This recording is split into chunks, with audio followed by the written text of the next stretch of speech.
Good morning. कैसे हैं आप सभी लोग। मैं आदित्य आप सबका स्वागत करता हूं हमारे बेहतरीन से चैनल न्यूमेरिकल वाला पे, जहां आज का हमारा टॉपिक है वेव ऑप्टिक्स से इंटरफेरेंस। आज हम इंटरफेरेंस टॉपिक को कवर करेंगे, उसके एक सारी कॉन्सेप्ट सीखेंगे। इंटरफेरेंस का बिहेवियर कैसे होता है, ये काम कैसे करता है, maxima, minima, fringe width, even उसके डिस्ट्रीब्यूशन कर्व भी कैसे होते हैं। तो ये सारी चीजों को हम एक ही वीडियो के अंदर कवर करने वाले हैं। तो जल्दी से हाथ में कॉपी और पेन ले लीजिए। आप समझ लीजिए कि वन शॉट वीडियो है आपके लिए, सारे कॉन्सेप्ट आपके बहुत अच्छे से क्लियर होने वाले हैं।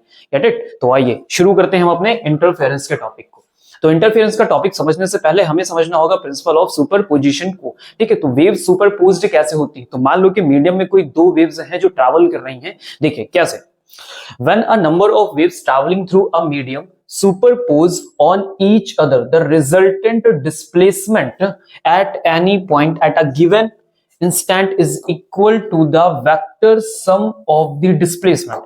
किसके इक्वल होगा? Vector sum of the displacement due to the individual waves at the point. तो अगर मेरे पास कोई वेव्स हैं y1, y2, y3, तो ये सब क्या होंगी? ऐड हो जाएंगे इन the terms of which resultant. तो हम जो रिजल्टेंट लेंगे वो किसके अकॉर्डिंग लेने वाले हैं? वेक्टर सम के अकॉर्डिंग लेने वाले हैं। कहने का मतलब है कि जब कई सारी वेव किसी मीडियम में ट्रैवल कर रही होती है, तो जो उनका डिस्प्लेसमेंट होता है, यानी जब वो सुपरपोज होती है, तो उनका जो रिजल्टेंट डिस्प्लेसमेंट बनता है वो क्या हो जाता है? वेक्टर सम के इक्वल हो जाता है। ठीक है, आइए समझते हैं कैसे। देखो फॉर एग्जाम्पल, मैंने कोई वेव ले ली और वो ट्रैवल करते हुए ऐसे अपर मीडियम की तरफ है। ठीक है, सेम वैसी कोई दूसरी वेव मिली एज इट इज मूव करते हुए। तो जब ये दोनों वेव आपस में सुपरपोज होंगी तो ये रिजल्टेंट मुझे कुछ ऐसा बना के देंगी। क्या बात समझ में? यानी दोनों के अगर मैं डिस्प्लेसमेंट की बात करूं, फॉर एग्जांपल ये y1 हो गया, ये y2 हो गया, तो जो मुझे रिजल्ट मिलेगा वो vector y1 plus vector y2 मिल जाएगा।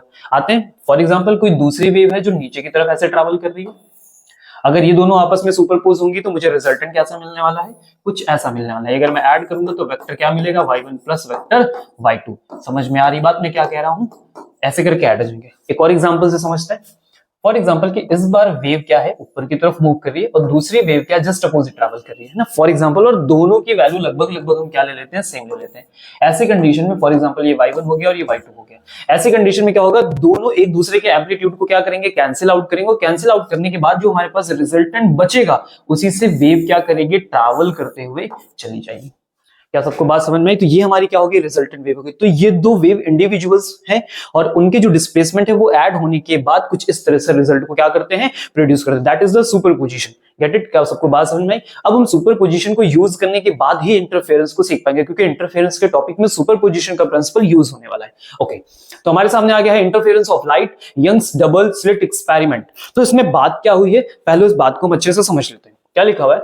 when two light waves of the same frequency and having zero or constant phase difference। ये जो बात हो रही है कि सेम फ्रीक्वेंसी, हैविंग जीरो और कांस्टेंट फेज डिफरेंस, तो आप समझ जाओ कि जो हम इसके लिए सोर्स यूज करने जा रहे हैं वो सोर्स हमारा कैसा होगा? कोहेरेंट सोर्स होगा। क्या आप सबको बात समझ में आ रही? कोहेरेंट सोर्स क्या होते हैं? जो एक सिंगल सोर्स से प्रोड्यूस किए जाते हैं। मतलब अलग अलग दो इंडिविजुअल सोर्सेस हमें नहीं चाहिए, एक सिंगल सोर्स से ही हम जो दो सोर्सेस फॉर्म करते हैं उन्हें हम क्या बोलते हैं? कोहेरेंट सोर्स बोलते हैं। ठीक है, सेम फ्रीक्वेंसी होनी चाहिए, सेम वेवलेंथ होनी चाहिए और उनके बीच का जो फेज डिफरेंस है वो या तो जीरो रहे या तो क्या रहे?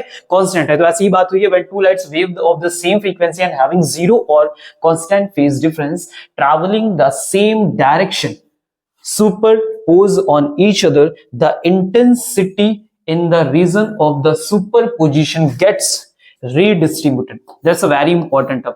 The phenomena of redistribution of intensity is known as the interference. Just simple and nothing. What is the interference? The redistribution of intensity is known as the interference of light. I hope बात आपको समझ में आ गई। यानी interference करने के लिए कौन सा सोर्स चाहिए? कोहेरेंट सोर्स चाहिए। Get it? ओके, तो चलते हैं आगे बढ़ते हैं और इंटरफेरेंस के सोर्स को हम देखते हैं। देखो यंग्स ने अपना एक डबल स्लिट एक्सपेरिमेंट किया था। उस डबल स्लिट एक्सपेरिमेंट का रिजल्ट कुछ ऐसे दिखाई दे रहा है। देखो इस फिगर में क्या है, हमारे पास एक सिंगल सोर्स है, this part our single source, और इस सिंगल सोर्स को हमने दो स्लिट की हेल्प से क्या कर दिया? दो पार्ट में डिवाइड कर दिया, दो अलग अलग। अब हमारे जो S1 और S2 हैं वो एक दूसरे के लिए किसकी तरह बिहेव करेंगे? कोहेरेंट सोर्सेस की तरह बिहेव करेंगे। मतलब जो टर्म इसके लिए होगा वही टर्म इसके लिए होगा। सेम फ्रीक्वेंसी से लोग मूव कर रहे हैं, सेम वेवलेंथ का भी टर्म यहाँ पे आ जाएगा और सेम डायरेक्शन में भी हम ट्रैवल कर रहे हैं। क्या बात समझ गए? तो ऐसे करके हम कोहेरेंट सोर्स को क्या करते हैं? फॉर्म करते हैं। अब जरा इस फिगर को समझने के लिए बात करते हैं। तो किया क्या गया यहाँ पे? हमने क्या किया? दो तरह की वेव्स ली है। ठीक है, दिख रहा है सबको, क्लियर है। तो हमारी जो वेव है वो ट्रैवल करती है, तो एक बार मैक्सिमा, एक बार मिनिमा, एक बार मैक्सिमा, एक बार मिनिमा। तो आप ऐसा समझ लो कि जब हम ऊपर की तरफ मूव करते हुए जा रहे हैं तब हमने ये लाइन को डार्क किया हुआ है, और जब हम नीचे की तरफ मूव करेंगे तो इन लाइन को हमने डॉटेड किया हुआ है। क्या बात समझ गए?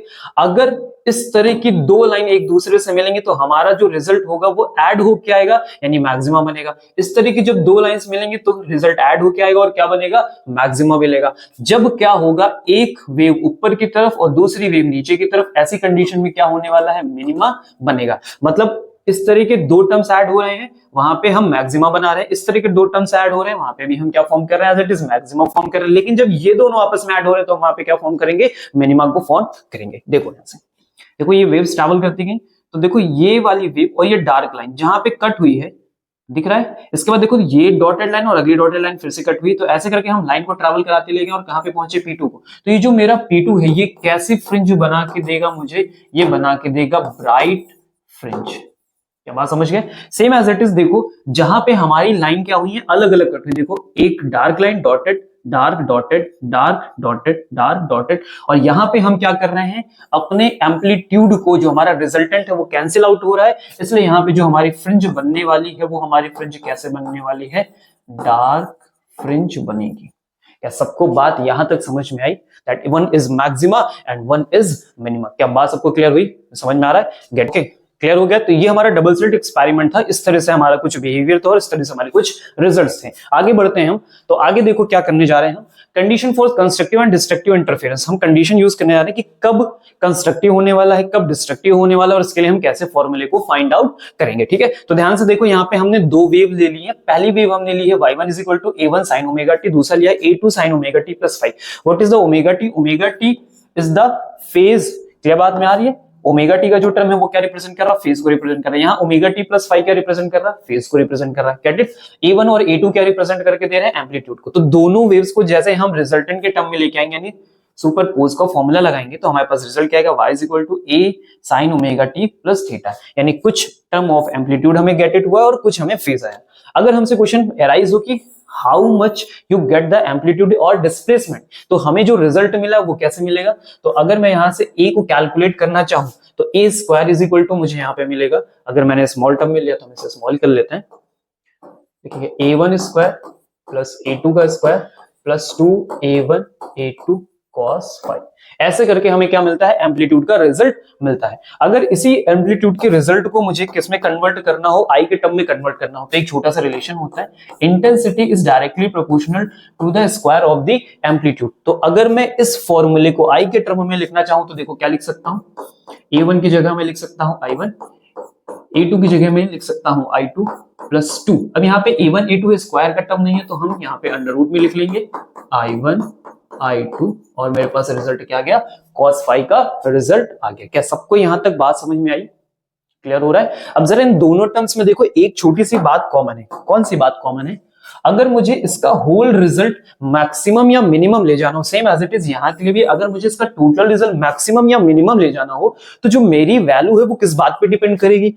cos 5 पे। यहां पे भी किस पे डिपेंड करेगी? cos 5 पे। यानी अगर cos का रिजल्ट मैक्सिमम हुआ, ऐसी कंडीशन में हम अपने रिजल्ट को मैक्सिमाइज कर देंगे, और अगर cos ने अपनी वैल्यू मिनिमम दी तो ऐसी कंडीशन में हम क्या करेंगे? मिनिमम वैल्यू तक पहुंच जाएंगे। क्या बात समझ में आ रही है? तो हम जो यहाँ पे इस टर्म को लेते हैं, अगर हम इंटेंसिटी के टर्म में आ रहे हैं, अगर हम इसे कैलकुलेट करें तो हम बोलते हैं this term is known as the interference term.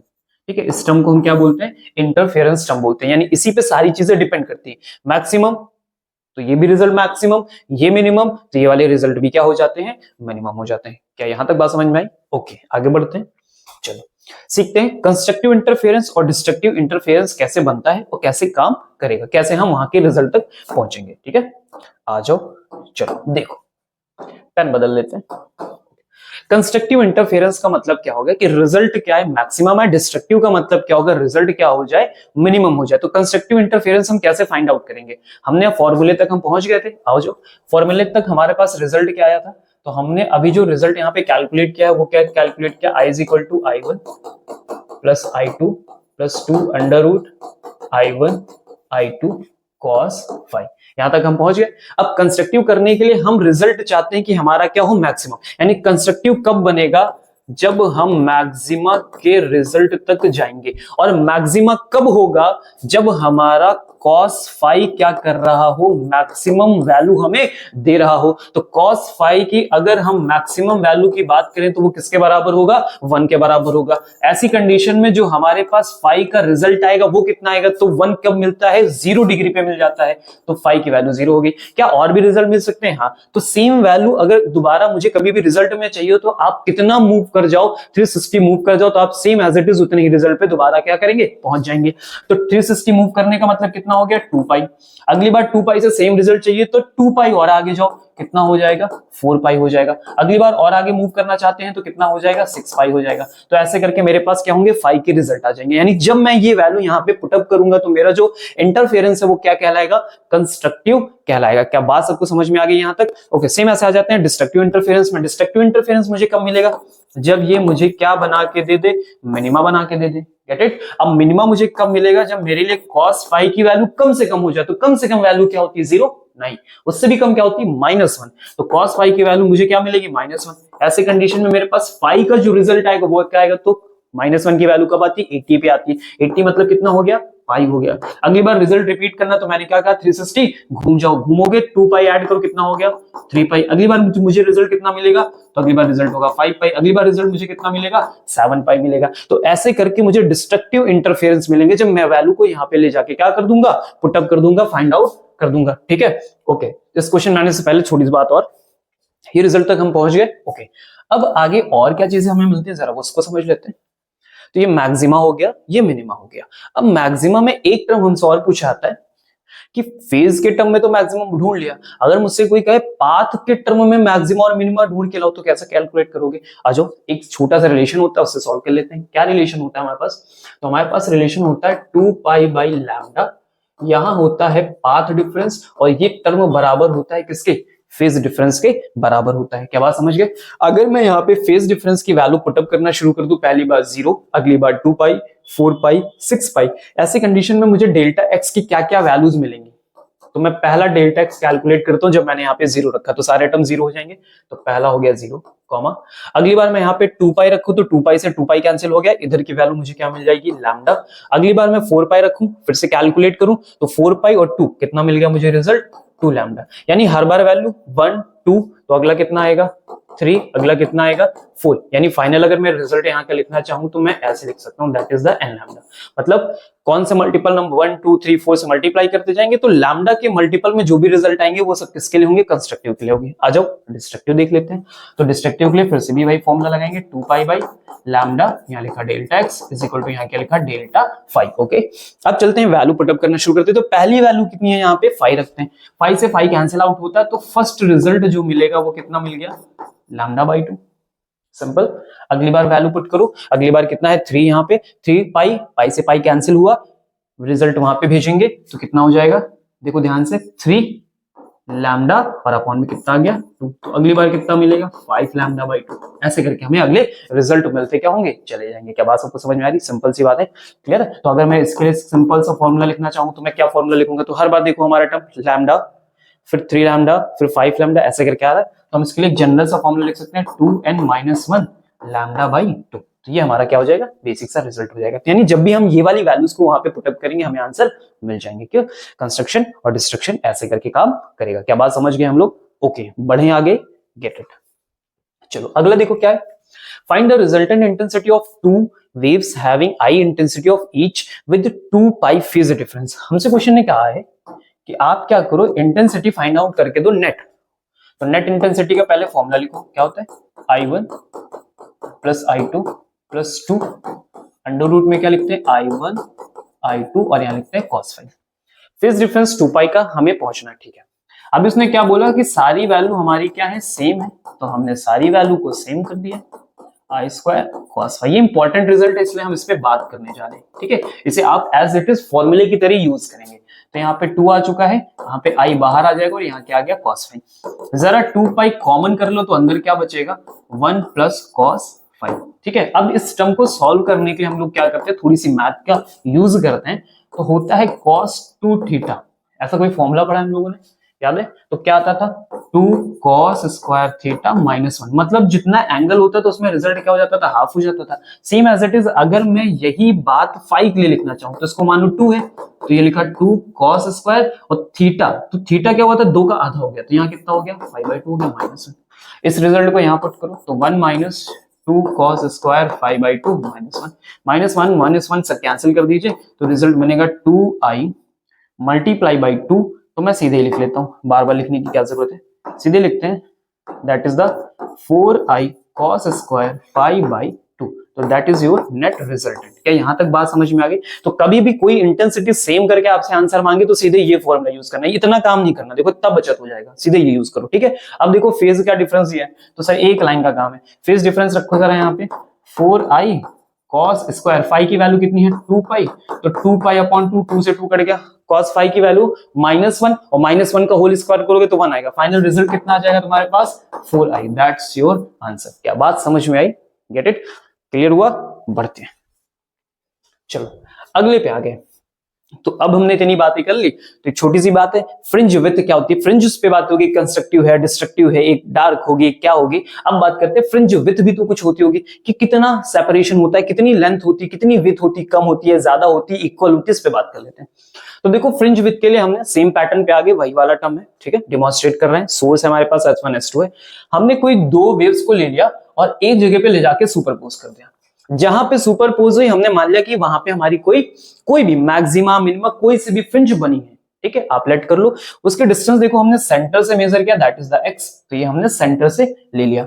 अब स्लिट और स्क्रीन के बीच का गैप, ये हमारी क्या बेटा स्क्रीन है, ठीक है, तो स्क्रीन और इसके बीच का गैप क्या होता है, कैपिटल डी लेते हैं। दो स्लिट्स के बीच का गैप हमने क्या रखा हुआ है, स्मॉल डी रखा हुआ है। पहले यहां तक की बात सबको क्लियर हो? ओके, अब हम यहां से कैलकुलेट क्या करने जा रहे हैं, फ्रिंज विड्थ हमारा टारगेट है। अब जरा देखो फ्रिंज विड्थ से पहले हम क्या कैलकुलेट करेंगे, ध्यान समझना। उससे पहले हम कैलकुलेट करते हैं पाथ डिफरेंस। तो देखो यहां से हमने एक परपेंडिकुलर ड्रॉ किया, इतना पाथ मेरा क्या है एक्स्ट्रा है, इस वाले टर्म को इतना ज्यादा चलना पड़ा, बाकी दोनों बराबर, तो that is the path difference. जब हम अपने पाथ डिफरेंस को कैलकुलेट करते तो delta x is equal to xd by D, ठीक है, ये हमारे पास एक रिजल्ट आ जाता है कैलकुलेट हो गया, that is the path difference. अब पाथ डिफरेंस के बाद अगला हमारा टारगेट क्या होने वाला है, डी बाई डी का, यानी हम फाइंड आउट करने वाले हैं कि जो फ्रिंज विड्थ है वो कंस्ट्रक्टिव के लिए कितनी वैल्यू देगा और डिस्ट्रक्टिव के लिए कितनी वैल्यू देगा। क्या बात समझ गए? तो अगर मैं अगली लाइन पे जंप करना चाहूं तो देखो, position for bright fringes, position for dark fringes, पहुंच गए? ओके, अब जरा देखो ये फॉर्मूला मैंने किसका लिखा है, ये फॉर्मूला मैंने लिखा है डेल्टा एक्स का, that is the path difference. तो पाथ डिफरेंस अभी हमने कैलकुलेट किया था x D by D, clear है? ओके, अब जरा सामने देखो हमने एन लैम्डा कैसे लिख दिया, ये एन लैम्डा कहां से है, तो थोड़ा थोड़ा बैक चलो, तो बैक में हमने अभी क्या सीखा था, और जरा दिखाता हूं मैं आपको, हमने बैक में एक टर्म छोटा सा सीख के आए थे हम, कहां पे आ गए, ये देखो कंस्ट्रक्टिव इंटरफेरेंस। और कंस्ट्रक्टिव इंटरफेरेंस में देखो पाथ डिफरेंस एन लैम्डा आया था। सेम ऐसे जरा देखो डिस्ट्रक्टिव में हमने कितना निकाला 2n-1 लैम्डा बाई 2, तो इन्हीं वैल्यूज को हम आपस में क्या कर सकते हैं, इक्वेट कर सकते हैं। ओके, तो यही हमने क्या किया, यहाँ पे वर्क किया हुआ है। दोनों को जैसे हमने इक्वल रखा, हमें कैलकुलेट क्या करना सर, x का टर्म कैलकुलेट करना, जरा कैलकुलेट करिए। तो x is equal to n d lambda by d, मिल गया। यहां से जरा x कैलकुलेट करो तो क्या मिलेगा 2n-1 और फिर मिलेगा d, फिर मल्टीप्लाई में होगा लैम्डा और अपॉन में क्या जाएगा d, तो ये हो गया 2d। तो ये हो गई पोजीशन फॉर डार्क और ये हो गई पोजीशन फॉर ब्राइट। आपको पहले x का कैलकुलेशन कर लेना है, डार्क है ब्राइट है उससे कोई मतलब नहीं, पहले x को कैलकुलेट करो, कैलकुलेट करने के बाद फिर कंडीशन लगानी है। अगर वो ब्राइट है तो n लैम्डा के इक्वल पार्ट डिफरेंस होगा, अगर वो डार्क है तो 2n-1 लैम्डा बाई 2 के इक्वल होगा। जैसे जैसे हम अपनी वैल्यूज को पुटअप करते जाएंगे हमारे रिजल्ट हमारे सामने आते चले जाएंगे। क्या बात समझ गए? ओके, तो अगले टर्म्स पे हम आते हैं फ्रिंज विड्थ। एक सेकंड मैं थोड़ी सी बात और कर लेता हूँ, फ्रिंज विड्थ से पहले एक छोटा सा बेसिक टर्म बता देता हूँ कि जब हमारी ये फ्रिंजेस बनना स्टार्ट होंगी, है ना, तो एक फ्रिंज के बाद दूसरी, दूसरी के बाद तीसरी, तीसरी के बाद चौथी, ऐसे कुछ रिजल्ट्स भी बनने शुरू होंगे। जरा समझो मेरी बात को, मैं क्या कह रहा हूं। मैं आपको ये बताने की कोशिश कर रहा हूं कि ये ले ली मैंने ऐसे स्क्रीन, ठीक है, मैंने एक स्क्रीन ले ली। अब इस स्क्रीन पे मैं थोड़ी देर के लिए मान लेता हूं कि हमारी कुछ ब्राइट फ्रिंजेस बनना शुरू हो गई, ऐसे ब्राइट फ्रिंजेस बन गई, ठीक है। पहली वाली को मैं 0 लिख रहा हूं, 0 का मतलब सेंट्रल वाली होगी, ठीक है। सेंट्रल वाली ब्राइट फ्रिंज बनी, इसके बाद हम पहली वाली ब्राइट फ्रिंज, तो पहली वाली ब्राइट फ्रिंज का मतलब n इज इक्वल टू कितना पुट कर दें हम, 1 पुट कर दें। तो पहला रिजल्ट मुझे कहां पे मिलेगा, मैं पेन को चेंज करके बताता हूं आपको, देखो ध्यान से।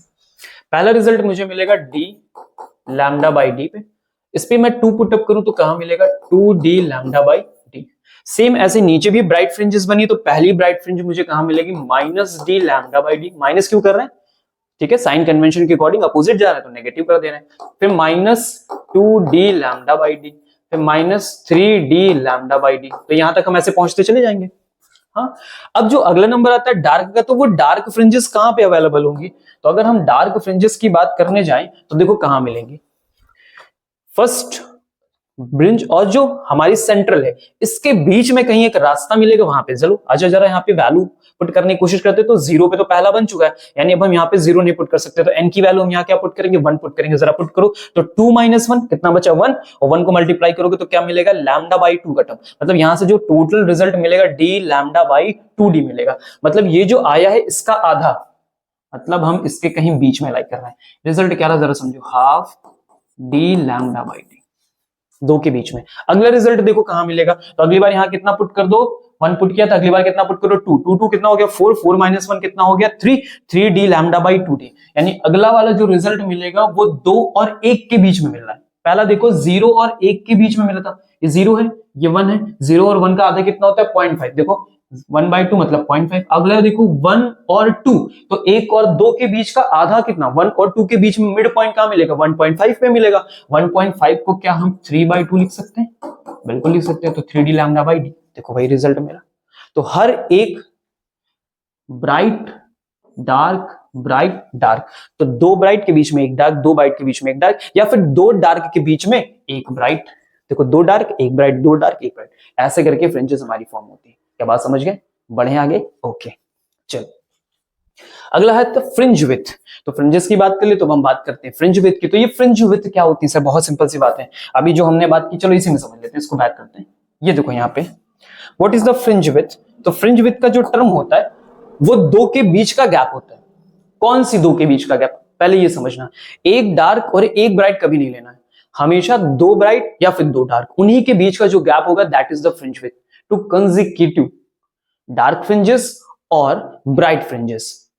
Gate it, the width is known as the fringe with. अगर मुझसे कोई कैलकुलेट करने के लिए कहे तो मैं 2 ब्राइट के बीच का गैप ही कैलकुलेट करूंगा, समझ गए, 2 डार्क के बीच का ही गैप कैलकुलेट करूंगा। तो मुझे कैलकुलेशन यहां से यहां करना है, ठीक है। अगर आप पिंक से पिंक कैलकुलेट कर रहे हो तो यहां तक जाओगे, तो ये आपकी फ्रिंज विथ कहलाएगी, बीटा बीटा। क्या बात समझ गए, ऐसा नहीं कि एक हमने व्हाइट ले लिया और एक हमने पिंक ले लिया, मतलब एक डार्क ले लिया एक ब्राइट ले लिया, वो नहीं लेना, या तो दोनों ब्राइट के बीच का गैप या फिर दोनों डार्क के बीच का गैप, ठीक है। चलो देखो हमने यहां लिखा बीटा इज इक्वल टू पहली वाली bright N D lambda minus D, तो अगली वाली कहां पे मिलेगी एन माइनस 1, नेक्स्ट वाली कहां आएगी, नंबर कम कर देते हैं।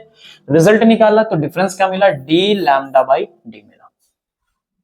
क्या बात समझ गए, एक पहली सर ये अगर एक रिजल्ट n माइनस 1 पे बना तो अगला वाला कहां पे बनेगा, उसमें एक जोड़ दो वो n पे बन जाएगा, n माइनस 1 में एक जोड़ोगे तो क्या आएगा n आएगा। अब हमने इन दोनों से यानी दोनों ब्राइट के बीच का गैप निकाला, क्या निकल के आया डी लैम्डा बाई डी, इसको रिप्रेजेंट कर दिया डी लैम्डा बाई डी से, बीटा आया, सिंपल ओके। अब क्या होता है कभी कभी ये क्वेश्चन पूछते हैं, बहुत इंपॉर्टेंट होता है कि हमने पूरे होल सिस्टम को ले जाके किसी लिक्विड में मस्ड कर दिया, वाटर में मस्ड कर दिया, किसी भी लिक्विड में मस्ड कर दिया, तो अब बताओ जो फ्रिंज विथ है उसमें क्या चेंज आया होगा। तो बहुत सिंपल सी बात है, क्या चेंज आया होगा, तो हमारा जो बीटा का टर्म होता है वो उतने म्यू टाइम्स क्या करता है, डिक्रीज कर जाता है, डिक्रीज कर जाएगा। और मान लो कि आप पहले से ही किसी लिक्विड में रखे हुए हैं और आपको निकाल के एयर में रख दिया जाए, ऐसी कंडीशन में जो फ्रिंज विथ होंगी वो म्यू टाइम्स क्या होंगी, इंक्रीज हो जाएंगे। मतलब अगली बार मैं जब बीटा डैश की वैल्यू निकालूंगा तो पहले वाले बीटा में म्यू को मल्टीप्लाई कर दूंगा।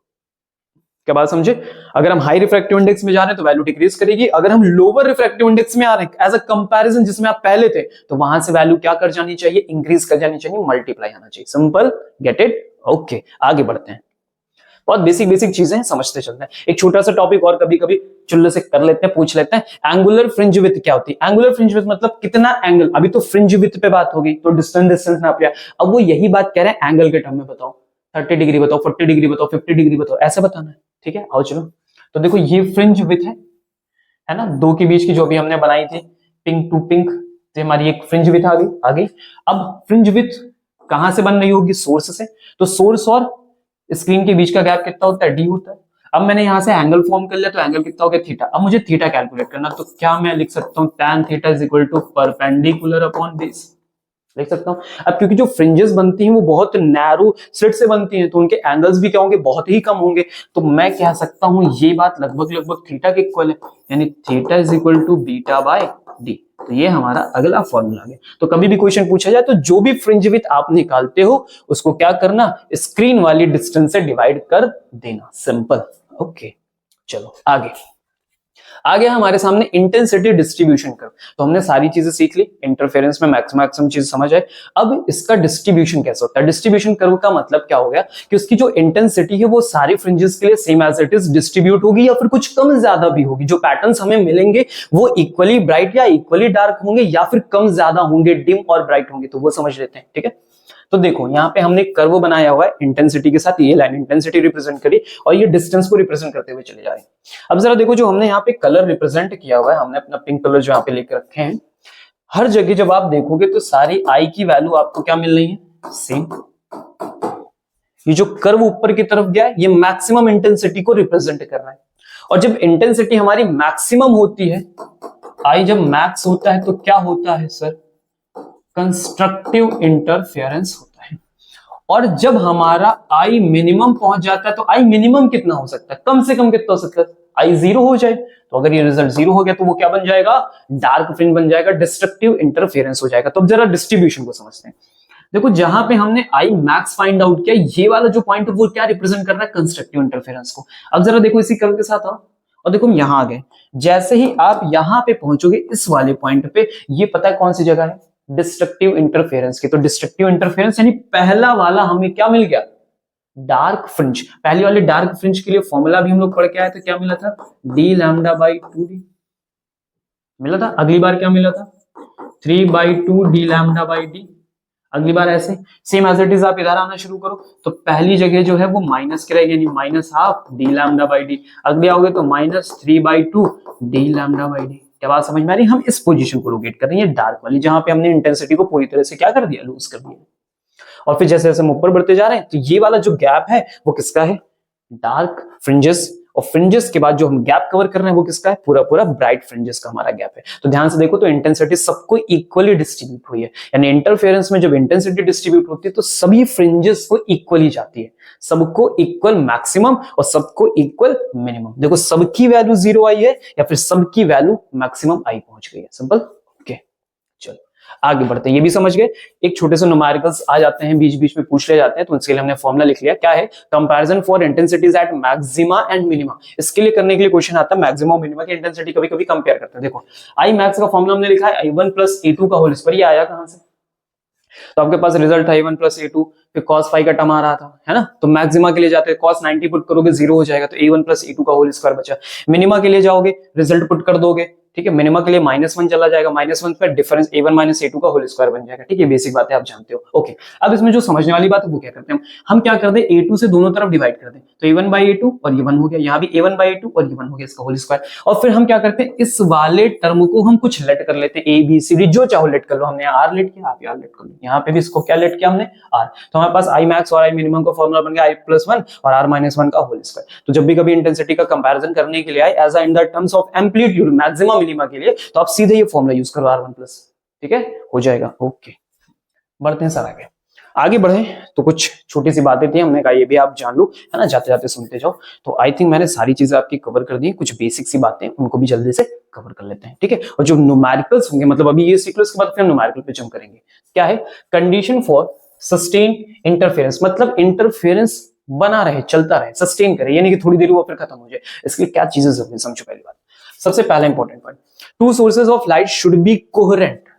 मैंने आपको बताया था कोहेरेंट सोर्सेज क्या होते हैं? जिनसे फ्रीक्वेंसी कंटिन्यूअस सेम मिले, लगातार लाइट आती रहे, फ्रीक्वेंसी सेम हो, वेवलेंथ सेम हो और उनके बीच का जो फेज डिफरेंस है वो या तो जीरो हो जाए या तो कितना हो जाए, कांस्टेंट हो जाए। कोहेरेंट सोर्सेस दिखाया भी कि कैसे फॉर्म करते हैं। Okay, very good. And should be continuously emit wave of same frequency और वेवलेंथ, ये पहली बात होगी, समझ गए। Okay, second top for a better contrast. Better contrast का मतलब क्या है कि एकदम एक कोई डार्क बने एकदम बढ़िया ब्राइट बने, यानी कि डार्क वाला भी अच्छे से डार्क नहीं, ब्राइट वाला भी अच्छे से ब्राइट नहीं है, तो दैट इज द कॉन्ट्रास्ट।